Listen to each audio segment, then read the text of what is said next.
Ladies and gentlemen, guys, without further ado, I bring to you the show that's on the Geo with yours truly, Rod O and Stereo. And I got this called the Rodcast Podcast. I got my main man, my right-hand man with the plan. What's going on? Double B. What's going on? I'm out of control on a fucking regular basis, but you already know that. And can we introduce our guest? You know what I'm saying? Because this guy, he's a talented motherfucker. Yes, he is. Anthony Salame. Am I pronouncing it right? That you're pronouncing it absolutely wrong. Okay, all right. Like, you come ask me to be on your podcast. Yep. The Rodcast podcast. The Rodcast. Which I'm a fan of, by the way. And then you fuck my name up before I've even said it. Savagely fucked it up. Yeah, Salame. Well, no, I want him to see. This is the thing. I knew he was gonna come in here. Try and backpedal, bro. Off track. He gonna fucking give it to me now. Well, listen, the Ant-Man. My brother.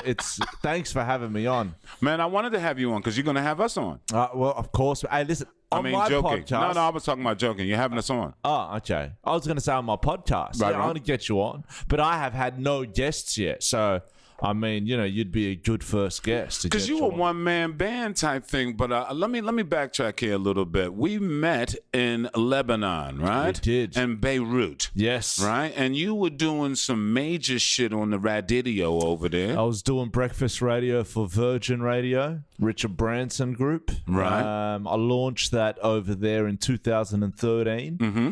And I mean, shit, are we getting straight into it? No, but you launched. When you say you launched, that was just you. But you had a girl with you. I had a co-host with me. But I'd never done radio before. I was just doing my stand-up comedy, my acting here in Australia. And the CEO of Virgin Radio International is actually an Aussie guy, Ian Grace. He's one of the dudes that started Triple M back in the day. And he said to me, through reference, I got to give a shout out to Chris Fade. Okay. My boy I remember him. He was like one of my little dudes. Back in the day on the edge. Now he's like the king in Dubai. Yes. So, he put my name forward. The motherfucker. A couple of months later, I got an offer. All right. I said, you know what? I'm going to try Lebanon for a year. I'd only been once or twice, although my background's Lebanese. I didn't go as a child. I went a couple times for vacation, and I said, I'm going to try it for a year. I never done radio. And after 6 months, the show went #1 in the country. Yes. And I said, I'll give it another year. And then after that, it just kept climbing. And then how many years? 6.5 years. Wow. And I just came back a couple months ago. So How's the adjustment from Lebanon to Sydney? I haven't adjusted yet, man. Better or worse? No, it's a reversed adjustment. You got to come down. Because I have I personally love Beirut, Lebanon. Yeah. I could live there in the summertime. It's the best 6 years of my life. Yeah, that's great. I lived on a resort on the Mediterranean. I finished work at 10 a.m. every day. And, the country made me feel like a king. Yes. Everywhere I went. Well, I'm going to stop him right now. He is the king over that joint. I went over there, man, and everybody loved him. Man. Every fucking body loved him. Everywhere he goes, it's like the red carpet. Yeah. Now he come back here and they got black carpet. You know what? And he's cleaning driveways and sandblasting shit. That's right, before Lebanon, like I was saying before we went online, like he did a skit called From Lebanon with Love, which was 2003, you said? Yeah, we toured for a couple of years with that. Man, that was one of the funniest skits. Like, so you have to be Lebanese to sort of get it. That's what I wanted to ask you. You know what I'm saying? So like when I came over there to Lebanon, right, you were talking in English. So how? Yeah, 100% English, man. So like everyone gets it there. Like the music on the radio is the music that you hear over here. It's like a top 40 radio top 40 station, show. I want to clear that. I didn't hear no R&B and hip-hop stations over that motherfucker. How I connected, I think, with the audience over there was my background's Lebanese. So when I started talking about growing up eating foods like Benny would know what I'm talking about, kabineye and like tabbouleh, all this stuff that don't anglicize it, bro. Tabbouleh. Listen, tabbouleh. Say it with me. Tabbouleh. Tabbouleh. Yeah, there you go. Tabbouleh. I'm Lebo. You gotta go bull, not bear. Bull. Bull, like tabbouleh. Like a tabbouleh. Tabbouleh. I got you, man. Tabbouleh. So when I started talking about And then outside. That's it. The Alam al Khamis. When I started referencing all that stuff growing up, the people straight away connected with me. You know what I mean? Yes. So because you got a heavy connection from Australia. Now, I'm going to tell you this here, BB. He was telling me this story over there on air. Yeah. You know what I mean? To all his Lebanese constituency that was listening of how he got into the Radidio thing. Ant was telling me, you want to repeat that story, man? Because I'm proud of that shit. That's why, Ant, take it Listen, away, man. I got to give props to Rod because I want to hear this. Yeah. You know, when I was in high school, Yeah. there wasn't no Netflix, there wasn't no YouTube, there was no internet. Yep. You know what I mean? We were just listening to the radio, and there was a couple of shows on television you'd watch. So at night, you'd have the radio on. You'd be listening to whatever's on. So this man in front of me right here had a show called Between the Sheets. Yes. Do you remember this show? Yes, I do. So it was it was the only hip hop and R&B, like a show designated for hip hop and R&B on radio. And I'm a hip hop head. I grew up listening to hip hop. So, I'd wait every week for this show, Between the Sheets with Rodney O. And, I used to record the show on the cassette on player. The cassette tape, press record, pause, play. Yeah. Not cassette, the cassette player. Yes. So this guy was one of, I guess, I'd easily say influence, but his attitude and his personality was like no other on Australian radio, and that's why he stood out. And man, it's a pleasure to be doing this, man. 100%. But that's why I wanted to talk. 100%. Been a minute. That's why I wanted to talk to you about because we can relate to each other. You the king. I'm an ex-king. Now you're always a king, man. I'm always. That's right. I'm always going to be a king. But you, my man, with the crown and the jewels, I was watching that shit. I seen that shit over there. So, but you understand what it takes to get into the game and what to maintain. You have to train the brain to maintain, to Definitely. fit in to the airwaves and the protocols that they have on this Radidio shit. Yeah. Me, I'm just a beast. I don't give a fuck. An F-U-C-K, because I'm going to be me to the day that I die. Now, if you want to work with me and roll with me and have me do shit with you, and if you feel that I can roll, let's get it on. But there is some protocols here. Look, can we touch on this? How did you become number one? Did you have any, have to watch what you say or how you said it? Because you were using English in an Arabic-speaking country. Listen, I mean, there was kind of two rules over there when it comes to radio. It's like, don't really speak about politics or religion negatively. Okay? And I'm cool with that because I respect everybody's faith, whether they have one or they don't. And the politics over there is so messed up. And it's just not even worth getting it. And to be honest, I couldn't get into it because I'm this dude that's just come to the country. I don't know the generations of fuckery going on over there. Let's call it how it is. Yes. So for me to then comment on that, it wouldn't be right anyway because I wouldn't know what the hell's going on. So I was cool with those two rules. And like you said, it's important to, I think, just be yourself. And I was a unique voice. They had never really had stand-up comics working on radio. I mean, it's a pretty common thing here in Australia. But over there, never had been done. So did you have to watch your jokes? Did you Nah, couldn't? man. You could Over just there, let it go? it's more free than what it is here. I was going to say they wouldn't have a code of conduct on Lebanese radio. Man, they say they do, but nobody gives a shit. You know? When announcers and talent don't give a shit, you can sometimes find yourself in strife. Now, you just recently come back to Australia. There's a dude, right, that I dig and I've worked with over the years. His name is Kyle Sandilands. Of course. Right? I'm a fan. They call him King Kyle here now. He usually gets away with saying things that don't have guardrails. You know what I mean? He can go left, right, up, round, and he has them. Well, that's how he's built his career on that, right? They call him a shock jock. That's right. Because he said, now the word shock jock, I'm not a big fan of it because I think that's his personality. I don't think he intentionally is out there to shock people. I think he likes to, I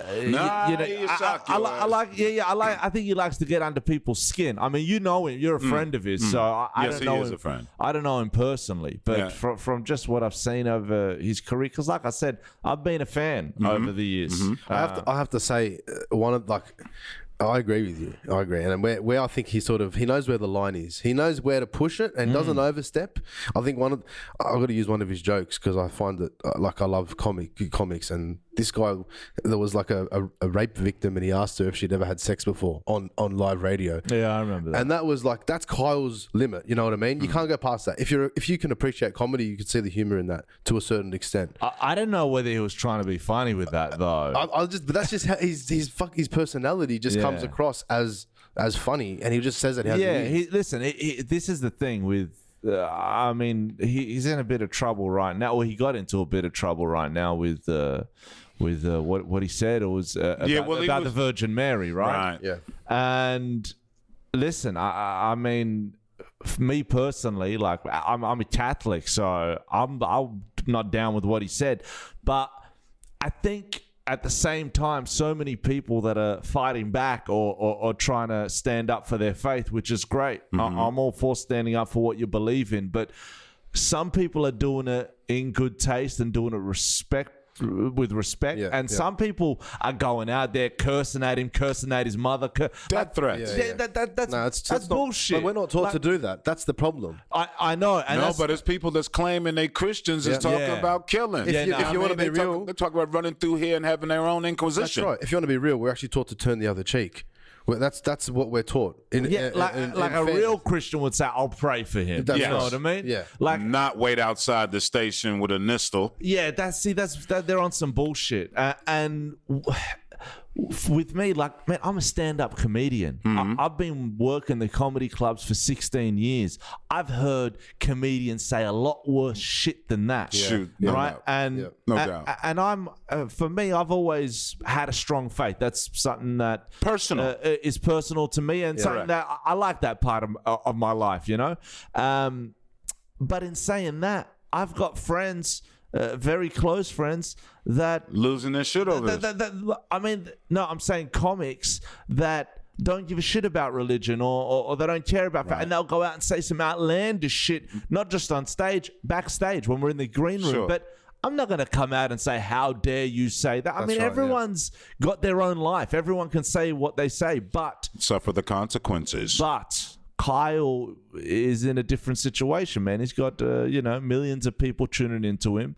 And I think he knows what he said was fucked up. I think he's realized that now. I think he might think before he attacks someone's religion to that extent. Because, hey, listen, man, I've had jokes about my faith and about Lent and fasting and all that kind of stuff. But to say that one of the main characters people, or like one of the holiest people according to the Christian faith and to the Muslim faith, referring to her like a prostitute. I mean, man, you're we're talking over half of the world's population. You're going at the jugular. People are going to buy it back 100%. And on top of that, that's then saying that Jesus was formed via a prostitute having sex. Yes. All right, now you know what? I'm going to cut in here, right? Because all of this is coming from a book. Yeah. All of what you're saying is based on a book. Yeah. Right? That some dudes wrote. Yeah. Now, people might say and be upset that I called them dudes, but they're human beings. They are definitely. Can I just say one thing? Yeah, go ahead. I want to talk about that. Like we should, and that's a good topic. 100%. I think the core problem though is not what he said. I think the core problem is how. What he said, that's a big problem, but how society took what he said and didn't really, they treated it with a grain of salt. Whereas what we saw with Israel Folau's situation, he was branded as the football player, the rugby union guy. As homophobic. Yeah. Right, by what he posted. Yeah. And Kyle spoke words that were very, very, it was almost religious, discrimination, or you could call it. Of course it is. You can call it religious discrimination, you can call it hate speech, you can call it whatever you want. You can call it his opinion. But the way that people took it, and you can call Israel Folau's thing his opinion too if you want to. That's but the way that it was treated was completely different to how Israel Folau's was. Israel Folau was hung out to dry, and Kyle has sort of the only people that are making any noise are the people that believe in it. And when we saw Israel Folau's thing, a lot of people that not necessarily pro-homosexual, but people were getting behind the people that were feeling that they were wrongly treated. Can I just interrupt here, man? This is what's so messed up in this country and maybe in the world in general is Right. that, listen, Israel Folau, I don't think you should say anyone should burn in hell, whether it's a post or not. Right, But on his don't Instagram. fucking cut the dude's livelihood That's off. right. That's his opinion, just like with TV shows. That's right. Like, listen, I do so many interviews with newspapers and that they always, my whole career have branded me as politically incorrect. Like this fucking brand. Like, listen, if you don't like something, change the channel, unfollow, Yeah. don't watch, don't listen. It's that easy. Simple. Don't ruin right. someone's life. That's right. Because you're offended by something. We're all offended by shit every day. Every single day. You know? Every Kyle single shouldn't be sacked. It's not. That's No, not what he needs to shouldn't. happen. He I shouldn't agree. be sacked. No, what they should do is come out on the radio and say, "Look, we fucked up. We're sorry. All right, what was said was wrong." A formal apology would be, I think that'll put it to bed, and everyone will get over it. Like everyone's gotten over. Yeah, the but worst at things the in end of the past. day, you know what, man? In this country, real talk, there's a different way of being dealt with if you have a different 100%. exterior and aesthetic. Say it all how right? it is. That's the way Say it it is, how bro. it It's the is. It's fucking way black it is. and white. Yeah. In this country here, you got a country here that, you know, does have a different way of dealing We've with said it people. before. What do we Israel call it? Folau got done. What do we call it? But What it's the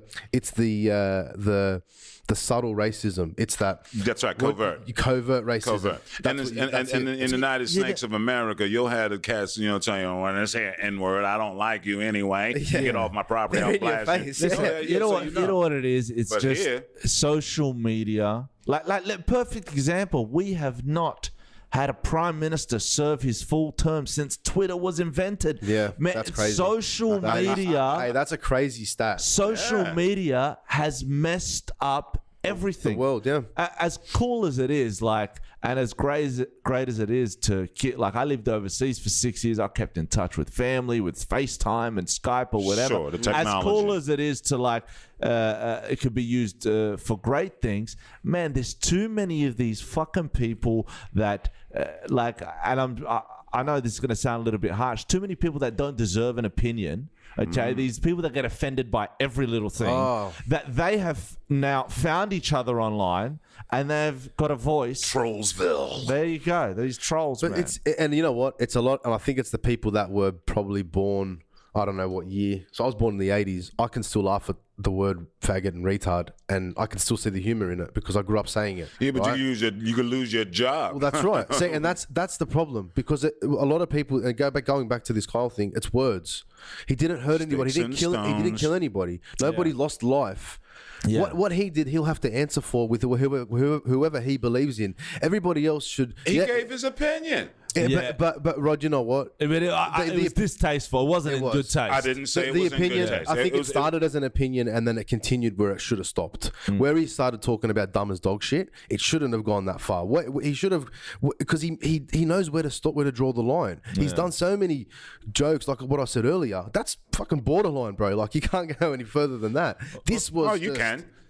Well, you can, but you know, without repercussion. And in today's day and age, you can't speak that directly on a live radio station about a belief of somebody's belief. Well, yeah. You know, it's and there's codes of conducts. There's things of laws that need to be followed, and things in contracts that are. There's kids listening to these things. You know what I mean? Like it's a prime time radio station in the morning. I think there's a responsibility when you got that many listeners, but at the end of the day, Israel Folau should never have been sacked. No. Kyle shouldn't be sacked. No, definitely not. You know, do I agree with what he said? Hell no. I don't agree with anything what he said. But hey. I concur. He's my friend, though. Yeah, but he's of a difference of opinion. That's what I'm saying. Opinions are like assholes. Everybody's got one. Body That's right. has one. Yeah. Every single body on the planet, every human body, right? So that means that they're just like you and me. right. They're no different than you and I. 100%. Now, you agree with that 100%? So I would imagine some people might not think that way about the books that tell you what your religion is and how you should act and what you should believe and all that sort of stuff. Because they're written by men. They're written by human beings. Yeah, but now, and they said that they've gotten some divine intervention religion, right? Look, here's a little story. When I was a kid, Let's be specific though, because we're talking about the Bible here, right? No, we're talking about all books. I'm talking about all books on the planet that say that that this is the religion and you should be following this and this is the protocol. This is the move. All of those books, not singling out not one of them. Okay. I'm talking about religion. I'm talking about these cats that say that they're the sheep herders and you're supposed to be following them because this book says X, Y, Z. Now, for me, coming up as a kid, I was, going to church, in North Philly and all of that sort of stuff. And I do have some ways of stringing words together to mean something. So they thought that I could, do a little preaching and shit like that. You know what I'm saying? So I thought, I can imagine you preaching. But that's all good because I can get my point across. At the end of the day, I was talking to the preacher. I was like, all right, fine. Men have been chosen to put their words into a book, right? And they're the heavyweights. Why can't there be the Book of Rod? Well, there can be. Right? There can be. And you probably get a bunch of people to follow you. And you piss a lot of people off too. Yeah, well, it is what it is. Listen, man, this is what it is. At the end of the day, I think we when it comes to someone's faith, whether you believe or you don't believe, I think they all push the same message. You know what I mean? Just to be a good person, and like I said, that's a good point. I got nothing. They all do, whether it's Hinduism, Buddha, whether you're Buddhist, a Muslim, a Christian, whatever, even atheist people that don't believe in anything. They're all striving for the same thing. Everyone just say, hey, man, just be a good person. There's no religion's like you have to murder 5 people by the age of 15. If you do belong to those religions, get the fuck out. Tell me, why the hell did you come back to a land down under? Why did you leave that palace and such chivalry? I mean, you laying petals down for women to walk across and such. Well, man, it's listen, Lebanon was never the end game for me. It was never like forever. Obviously, all my family's here, and but not even just that. Lebanon is only so big, and with me, with my comedy, with radio, I want to reach a certain level, and I can't do that in Lebanon because I kind of reached all my limits 3-4 years into it. Right. So I can't say in my mid-30s, that's it. This is the furthest I'm going to go. Yeah. So, I had to make a decision. Like, it literally came down to sign the contract for another 3 years or bounce. And it was the toughest decision of my life. Like, I had to fucking I sold everything. I felt like I was selling my life. Yeah. You did? And in Lebanon too, man, Rod, like you've seen it. It's what a country. In the summertime, I've been there in winter, it's a bit different, but in the summertime, you live your life like you've never lived it in ever. You don't know, you don't even know what living is until you live it. There's a reason why some of the best restaurants, some of the best night spots in the world are there. Lebanon, I mean, it's not a coincidence. They sure know how to live, Of course, they do. So, they're for a reasonably poor country, they have a lot of services that people with money would when have. it comes to hospitality, listen, I've traveled the whole world. I've traveled all over Europe, the States, North America, Australia. There is no country in the world like Lebanon when it comes to hospitality, you know? You haven't even finished your drink. They've replaced it with a new one. Here, I'm saying, excuse me, for like 40 minutes to come get me some fucking bread on the table. To get a menu. Like, I've been sitting here, bring me some bread and some oil or something, my man. But I love when you sit down there and there's food on there's little nuts or corn or carrot on the table, ready to rock. That's it. You don't even wait for it. The food's there. And downtown, I mean, all over the place was great. I mean, I ate great food everywhere, but downtown Beirut was special. You know what? There's a spot called Maram Khayil. It's like a pub district. I ain't gonna say that shit again. It's like a pub district. Right. Fucking awesome. Yeah. We all went through. I'm sure those little pubs, man. Listen, if anyone's looking for a tourist destination, I know all the governments will say, "Oh, don't go to Lebanon. There's security warning." They got some pains in the ass getting in there. A couple of guys looked at me a little strange. Yeah. But when you do get in, you'll have the time of your life. Yes. You certainly will do that. Now, because I was downtown and I was having something to eat, right? And this dude walked up. Where were you? I can't remember the damn. It was high powered. Everyone was there. It was Fella Monkey. No. I went to that joint too, and I met the cat that owned that joint as well, the Sheik, and we went around.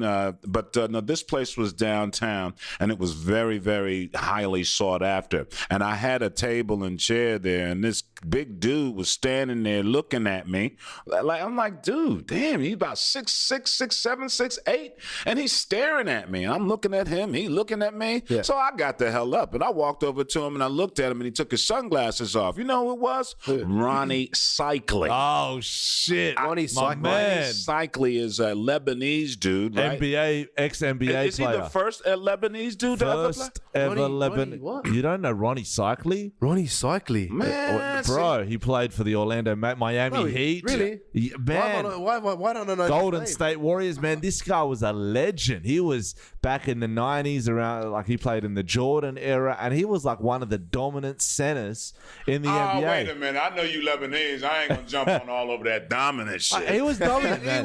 He was all right. He was good. He was good. He was good. Tough dude. Tough dude. He wasn't no Elijah Wana Mutombo. No, but that's dynamite. Yeah, You you're right. overstretched the mark Well, there. he's Lebanese. What do you want me to I do? know, that's It's what- my we- second We have. cousin. I'm gonna jump on the same I know. bandwagon. I know. right? That's why I got you sitting on Lebanese the guy in the other NBA. side. He's my favorite. I don't even know him until Listen, now. when so- I was a kid, I used to love this cat, and now he's like a famous DJ He's a touring DJ. the world. Yeah.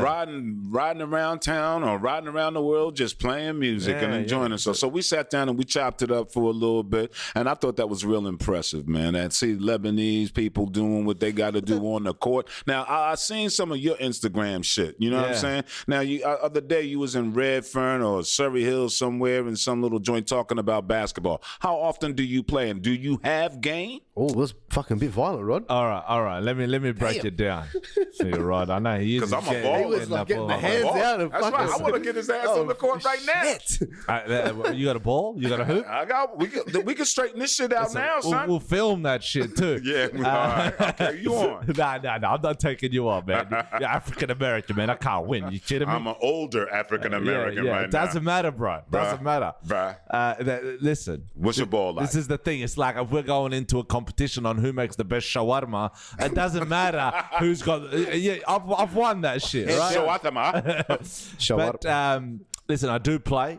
I used to play. My claim to fame was second division, high school. Missed the buzzer beater in the quarterfinals to make the semifinals. Oh, shit. But So you don't get picked to play pickup games at all. I was never the first guy. But in saying that, from the 3-pointer, I'm a sharpshooter, man, and I'm the dude that you want to give it to when you want 3 points on the scoreboard. Is that right? I don't do a lot of defense. I don't move around a lot. I got bad knees. It's such a Lebanese thing to have. But you pass that shit to me when I'm open. Can I ask, why do you have bad knees?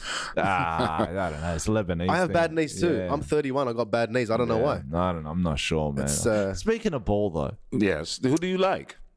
I'm old school, man. Chicago Bulls since I Okay. could talk. The GOAT. And Michael Jordan. one, all right? 100%. Yeah. I like that we all agree Yeah, on that. definitely. He is. know? He is. These new No school question cats, about it. They have no idea. They don't know. What is it, LeBitch James? I mean, Yeah. What? Oh, can I say that? LeBronda. LeBron. You can't hate on LeBron. No, hold up. No, you. No one's hating But he's on, not MJ. on how good No he way. is. Never be. Never.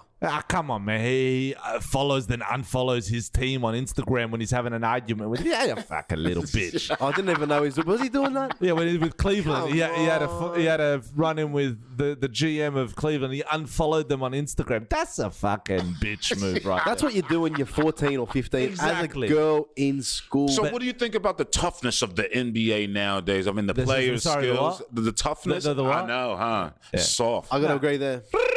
Yeah, listen, I love basketball. Talk to me, baby. I love it. This is the only sport that I follow religiously. Like, you know, I'm watching all the games of the Bulls. I'm watching a couple of other games in the week. This is the only sport that I'm into 100%. Rugby league, I fell off when I moved overseas. AFL, I don't mind it. Out of sight. Yeah, whatever.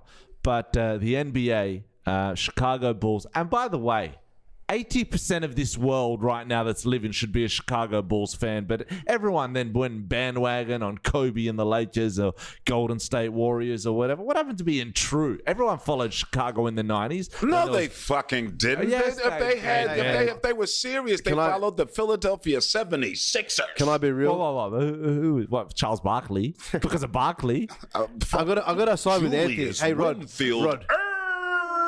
To be fair, growing up in Sydney. Like I grew up in the 90s. I was playing footy, and I was religiously devoted to Didn't rugby he just say he don't like fucking No, football? no, but this is what I'm saying. But when basketball was made apparent, the one and only Michael Jordan and the Chicago Bulls was the team you followed because you're here. Well, Jordan is the one that put basketball on the world map. That's I mean, I know Julius Erving, Wilt Chamberlain, all these cats that were amazing at the game, but Michael Jordan was the first dude to wear baggy shorts. The whole team, the whole league followed. Yeah, because they showed that they had the media presence there that could show the rest of the world that that's what was going down, and that was the fashion. They didn't have the TV like that when the actual greatest player that ever played the game, Wilt Chamberlain, played the game.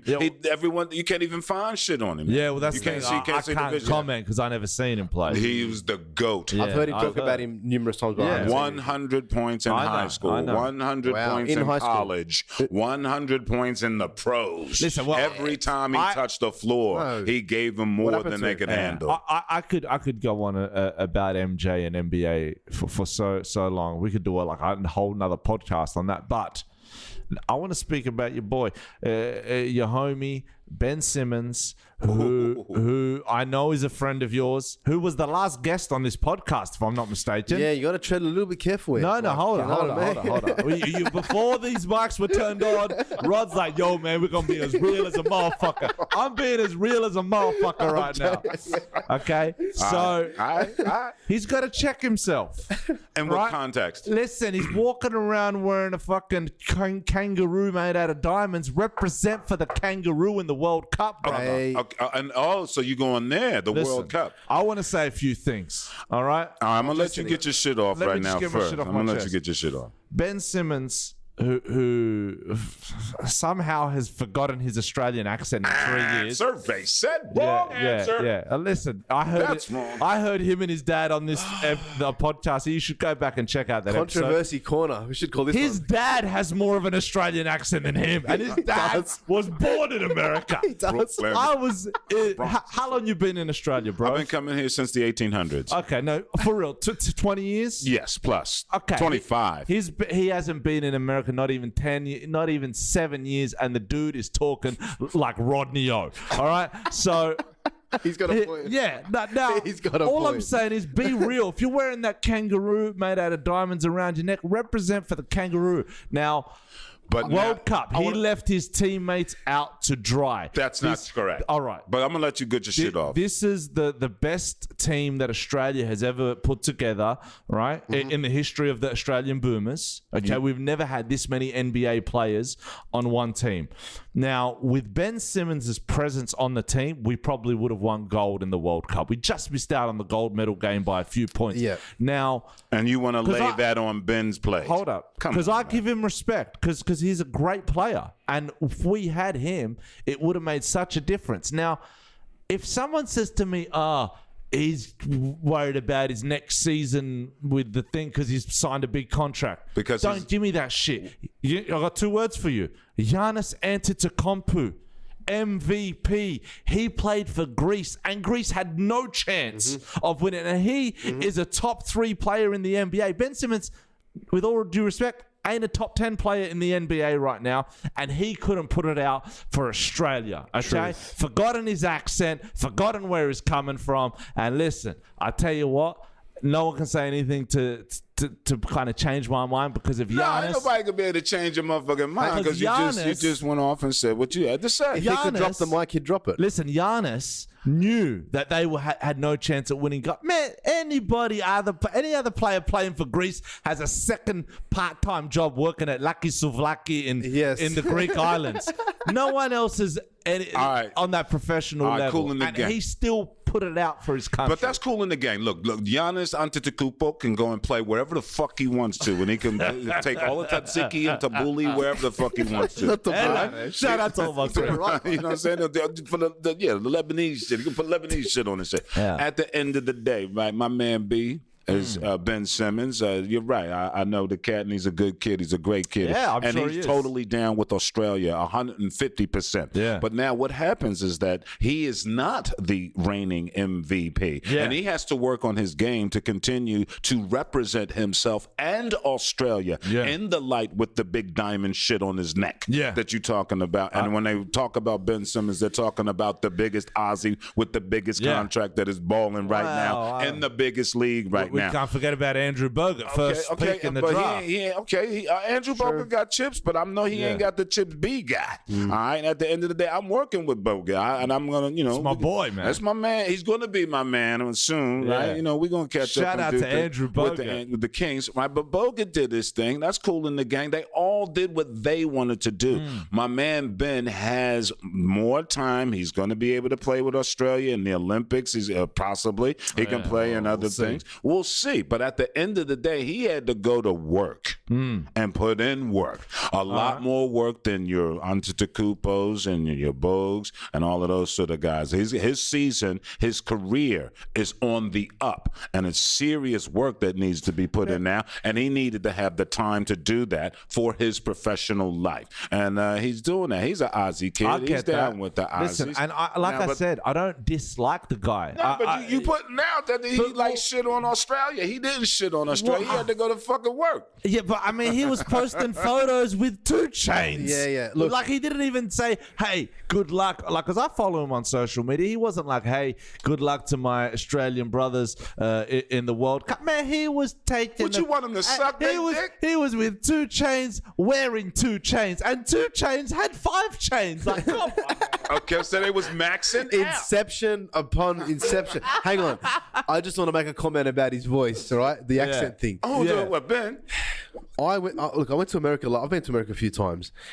After a few weeks, it gets a bit old trying to speak Australian because they don't understand you. For example, we say water, right? We say water. We say water. You guys say water, right? True? Yeah. So if you in Australia, a normal conversation, hey, yeah, mate, all right? Give us a water. That's normal. To break that down for the American listeners, hi, mate, how are you? Can I have a bottle of water? Well, we ain't even gonna say fucking mate. So after a while, you get a bit over having. I started doing it. I was like, can I just get a bottle of water? I just started saying it because I couldn't be bothered trying to break it down. I worked on radio in a country that there's not many Australians there. Like, right. So, and they are all American educated. Yes, so okay. I understand when you want to say water, you say water. Like, and you only need to change your R's. Really, car. Like, I get it, and I say it still after living 6 years. I lived in Lebanon longer than he's been in the state. My accent didn't change. Hugh Jackman, Russell Crowe, these cats been over there 20, 30 years. You can't change the Aussie accent. So when he's rocking up, talking like my man Rodney O. I could see. But mind you, you still also have to take into account the kid went when he was in high school. Yeah. You know what I mean? And you're developing. Yeah. You know what I'm saying? No, so listen, if you're all... These are old jokes. I'm putting shit on the dude. I know, but I got to defend my man. I'm actually offended. I got to defend Australia. Listen, I They ain't saying almost that. won. My man Bogue said they cheated or some shit. Yeah, he was upset. Post game, you say some shit. Now, I'm heated up, man. I believe him. I play in the southwest of Sydney on the courts, and I'm calling cheat, and there's no fucking referee or no fouls. Like the fucking Mountie Bop coming at you down the court. Syrian dance. So, listen, to wrap it up, Ben Simmons, I hope he does play in the Olympics for Australia. Okay, if he doesn't, I'm going back at you, Ben. And you know what he's going to do?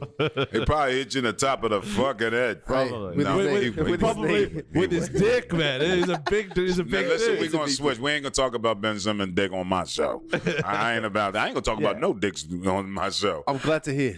But I will actually go down this road and talk about the biggest cock in the world. Donald Trump. Donald Trump. Come on, man. Can you I believe want to this? ask you, what's your thoughts? Like, because I mean, He's a criminal. because you're like based over here now. Like, do you still take it so personally when it comes to American politics? I know that's your homeland. Yes, I do. I take it very serious that according to their title, they're the leaders of the free world. And now you got a leader of the free world that's a complete fuck.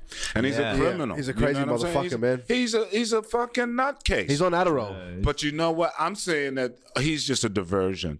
The powers that be are just using the proper nut fucking case to be a diversion. This is interesting that you say that because, you know, like when I was over in Lebanon, I got a chance to meet some pretty high profile people that even when they'd come to visit Lebanon, I met some American politicians, some senators, some ex-senators, and I asked them about you know, what you just said, like how is the president really a diversion, and you know, the powers that be, as you like to call them, are making all the moves. Now, something they said to me was very interesting. They said that usually that's the case, but right now, how messed up the politics are and how they can't even form a proper cabinet, and people are going like it's so chaos. It's so the instability is crazy. Where cats are getting fired every month. Chaos. This is the time where the president has more power than ever. Well, see, you're talking about him being a president. He's not the fucking president. He's I mean, they voted him in, and it's technically speaking, he's the president. But can I ask you something? He's a fuck knuckle that is a diversion. He ran his television program into the government and got in. They've,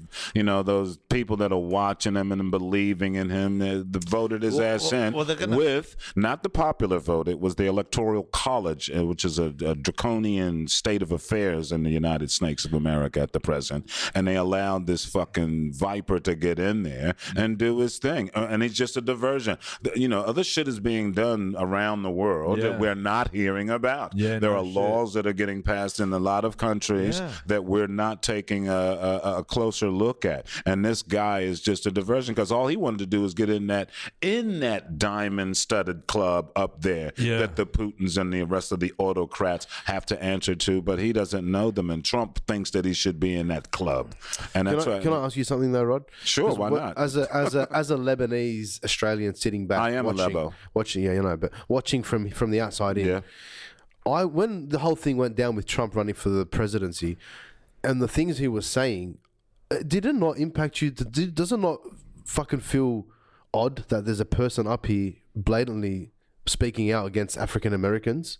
Does it not still... About everyone. But he did the Middle East ban. He's trying to build a wall against Mexico. This is the... And I tell you why he won. Have you ever been to the States? Yeah. All right, and I'm sure Rod will back me up on this, that America is not... who's living in LA, who's living in Philly, who's living in New York. That's the minority. Middle America, where you got millions upon millions of people living in these places we don't see, we don't hear of. They're the guys that are getting him over the line, and that's what everyone. When Hillary was like in the lead on the day, and everyone's like, "Oh, she's gonna win. There's no chance of Donald winning." I was like.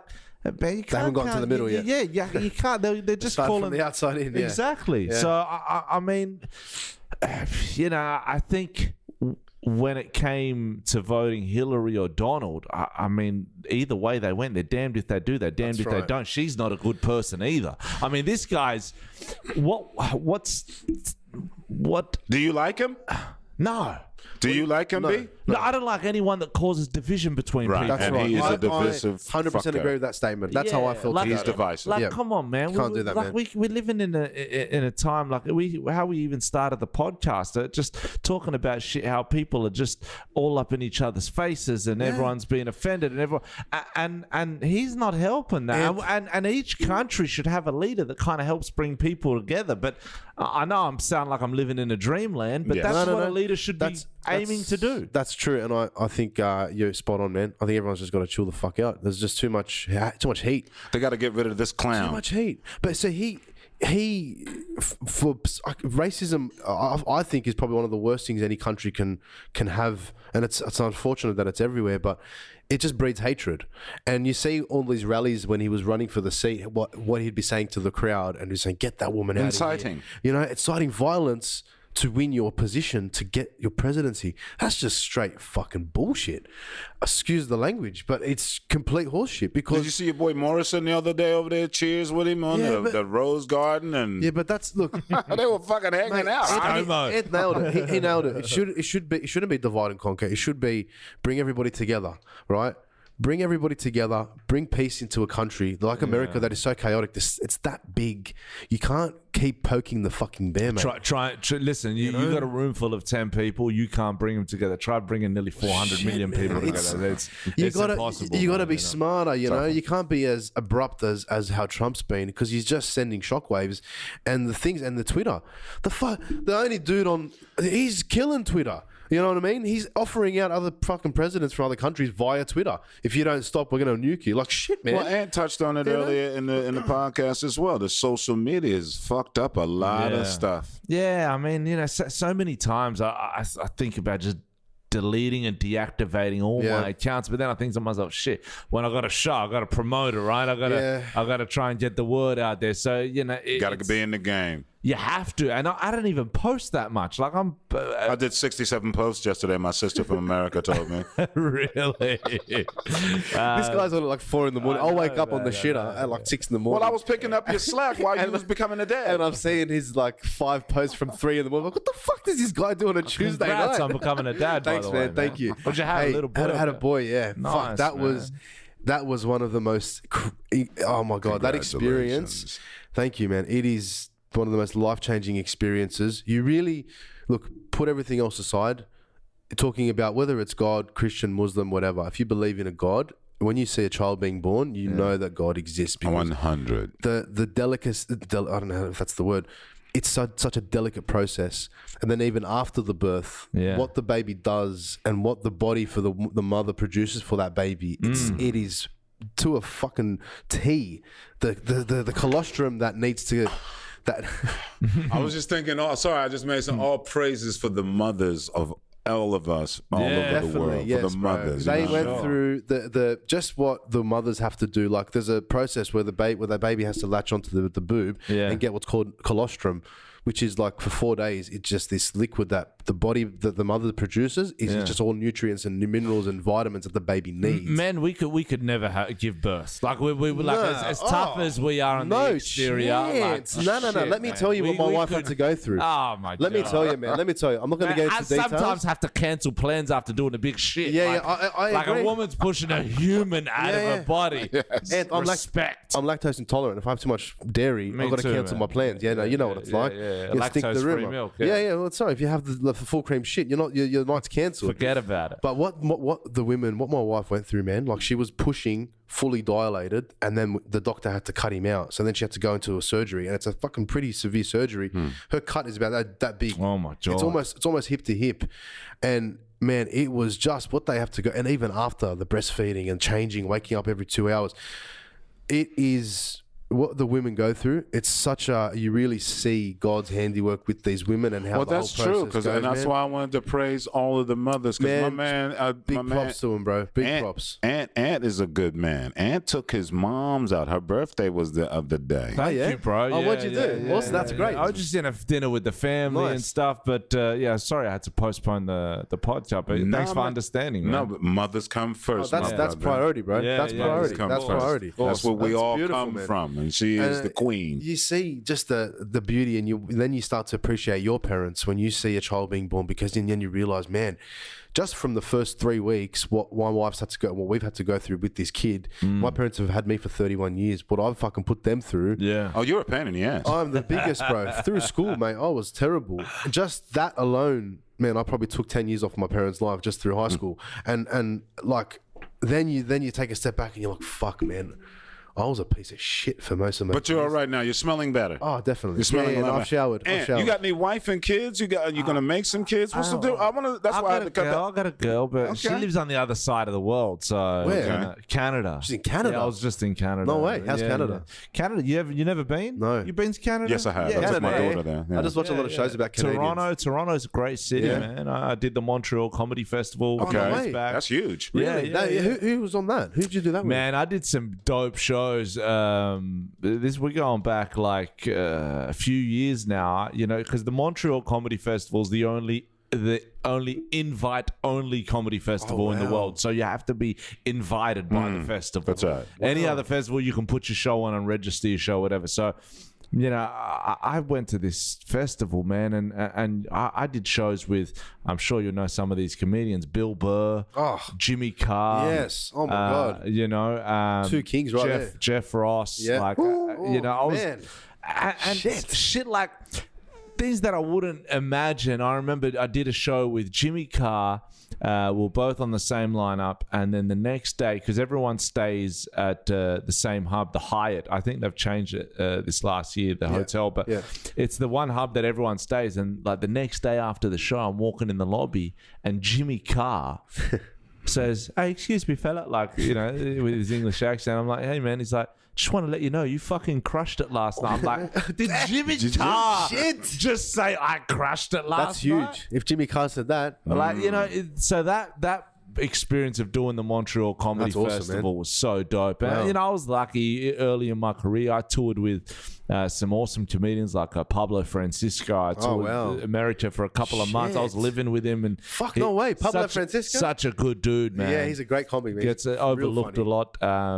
Is that where you got did you get the voices did you do I used to do voices when I was younger. You had a skit with he did the Arnold Schwarzenegger, the Mike Tyson. Listen, I want to eat the children. It's Mike Tyson. I used to do the voices, but it's been many years. I don't really put it in my stand-up anymore. Has anyone ever stepped up to you and said, "Yo, Ant, that shit wasn't funny"? Yeah. And they wanted to give it to you? But man, when the crowd doesn't laugh, you know that shit's not funny. Yeah, so how do you deal with that? Because that's fucking... Well, I mean, that's... And, you know, because now I'm in the Australian scene, I'm kind of seen as a bit of a veteran. There's so many of these young dudes. I was away from the scene for 6 years. I come back now and... everybody's a comedian. Well, I mean, there's just so many. And, you know, a lot of them... I see them around, and I see them doing the same 5 minutes wherever they go, or the same 7 minutes, and that's cool. And I guess I was very similar to that. You want to crush every room you go to, but for me now, 16 years into it, which is not a veteran to some, like you're talking about dudes like Bill Burr and Louis C.K. These guys have been doing it 30, 40 years. Yeah, man. So, but what I get pleasure from now is trying that new joke for the first time. Yeah. And when the audience laugh, even if they laugh just a little bit, knowing that you're onto something. Because now you can start growing the joke. You can start every single little bit of time adding a little bit of salt and pepper on it. Like, so for me, I know I've got the fucking bag of tricks that I can go into any room and crush, but trying that new shit and falling on your sword and sometimes having not all the not having laughs all the way through, but knowing that, hey, this is going to eventuate into something, you know, that's what I get pleasure from now. So, you know, people not laughing, people saying, that's not that funny, that kind of keeps you in check and helps you grow. So I mean, you had some good stuff like back when I was young, Rod. I'm talking probably when I was 16, 17, maybe 18. So 2 years ago. He had skits that were like particularly jokes that were particularly like targeted to our age demographic and area. So the one with the bet on bricks and all that sort of stuff. That's like the sort of... That was crazy, that routine. Hey, that went viral before there was like YouTube. See, because people were passing it around on the telephone. I had an MP3 5-minute clip of your fucking... I didn't even know what you looked like. I remember, I just heard it. I was at a nightclub once and this Irish dude, he was so drunk. He was here in Sydney. He comes up to me and he's like, yeah, just some dude's probably off his face. His pupils were bigger than... They look like the anime cartoons. And he came up to me and he's like, oh, fucking what nationality are you? And I'm like, I'm Lebanese. And he says to me, do you put your bet on bricks? And I'm like, hold on. Put your bet on bricks. Do you put your bet on bricks? Because I had a joke about how I couldn't afford a car. Yep. So I lowered my bed. I put chrome legs on it.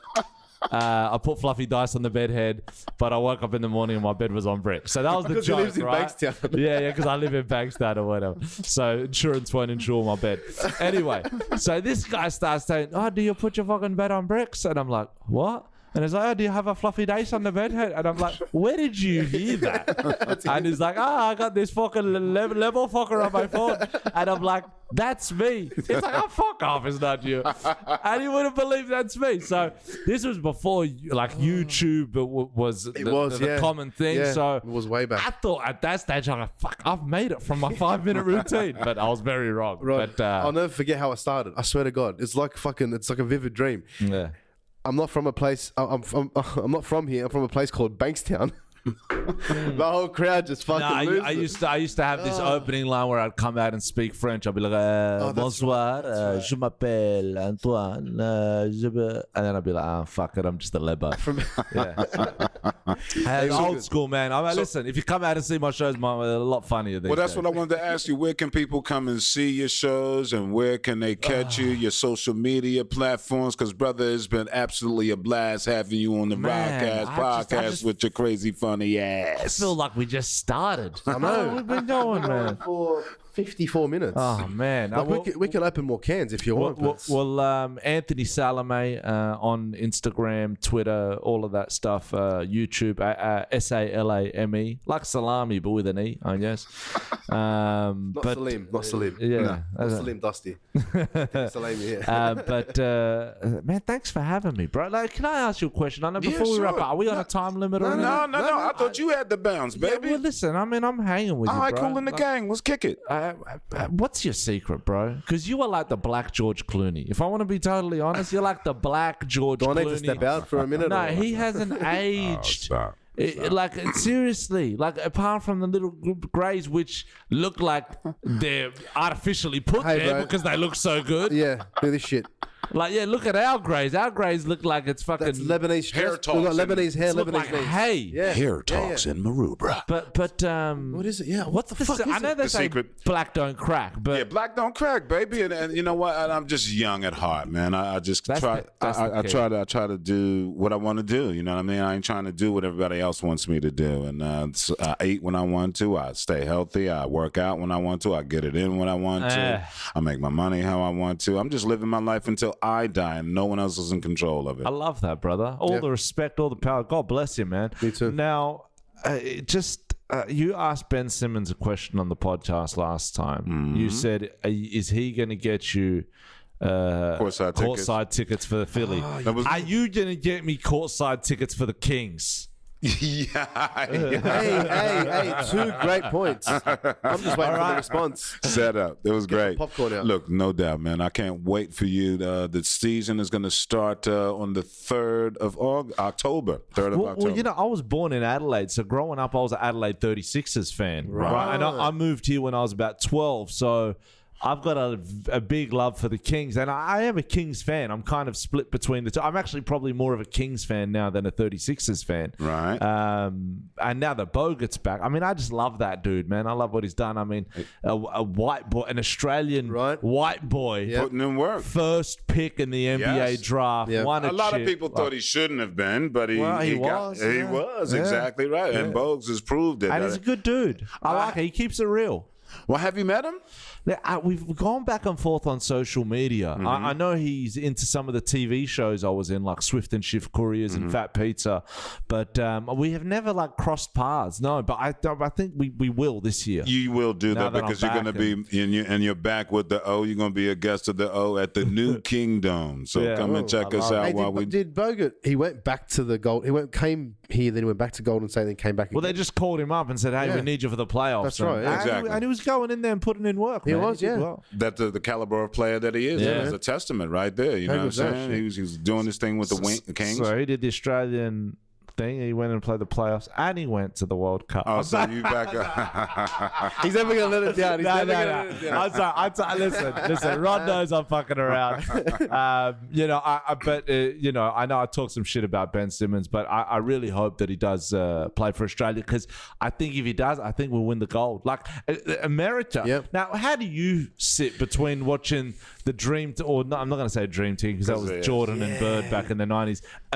Team USA versus the Boomers, like because you've been here for a while now. Yeah. Look, I went to watch the game. The ownership group from the Kings asked me to come down, and I went and peeped the game out. Who are you supporting? And I know you're like split, but 100 100%. I am American. Yeah, I will be that to the day I die. Yeah. But I also have extremely tight allegiance here with the Australian because, look, my ex was the captain of Australia. That's right.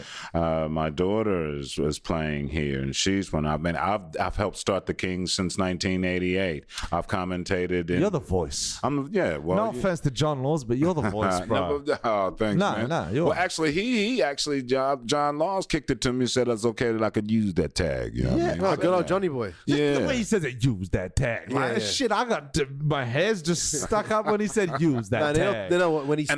When he starts a podcast, even just halfway through the things he comes up with, I'm just going, fuck, I just make it up. Damn. Adelaide. I love Adelaide. Some of my best friends are from Adelaide. Dope place. That's the first place that I went to when I came to visit Australia first up. And Very underrated, I think.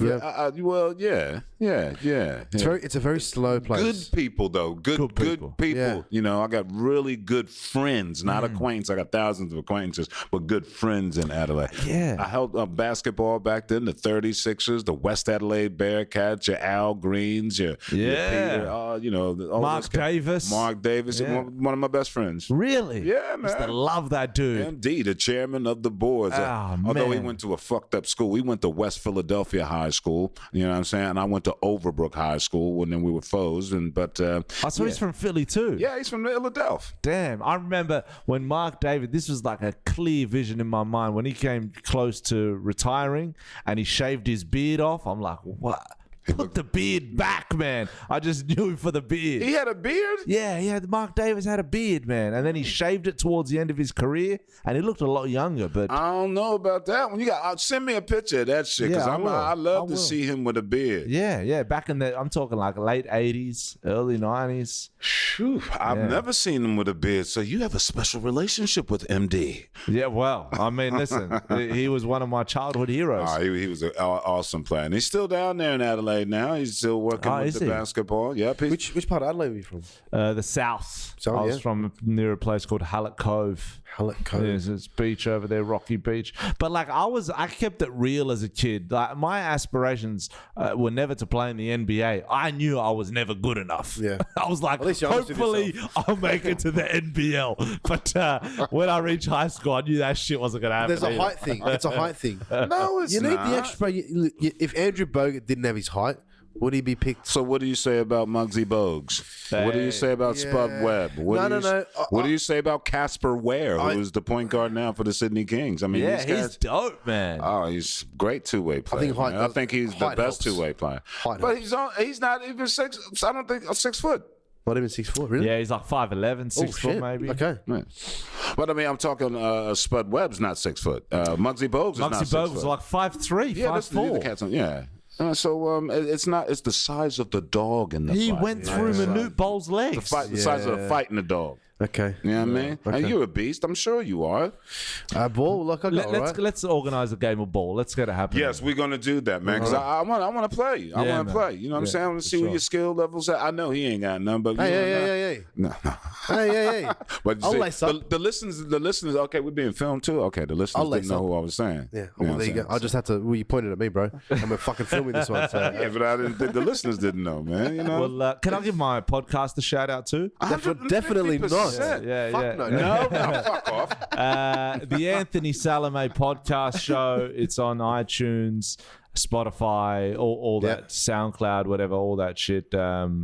It's You're a just, funny dude. It's just me riding solo, probably losing my mind into the microphone for about an hour every week. So, but like I said, I'm planning to have some. I've yet to have guests, but I'm planning to have guests, and I'd love for you to come on, man. Even if it's one of those little video joints that you do on Yeah. your Instagram. What's your Instagram again? At Anthony Salame. Right. So, and you're walking and talking. I can come by and rob your fucking ass one of these times. You know what I mean? Hey, have you got a stand-up show coming? I do, man. Listen, I'm always playing around. So if you follow me on my Instagram, you'll be. I'm always posting the dates. So I'm a regular at the Sydney Comedy Store. Shout out to the Sydney Comedy Store, one of the best comedy rooms, not only in Australia but in the world, man. All right. Well, I want to front big you. I call. want to I'd love front to row. check Hey, it out. whenever you want to come, you guys want to come to a show? Hell yeah. Done. You got tickets. I want Done. to be saying some shit in the fight. That shit ain't funny, Ant. Don't make me go in on you, man. Don't make you take it there. Don't fuck up his gig. Nah, we can't be never. that dude. Don't be that Never. dude. But thanks for having me, bro. It's been a pleasure. I mean, we covered so much in so little time, and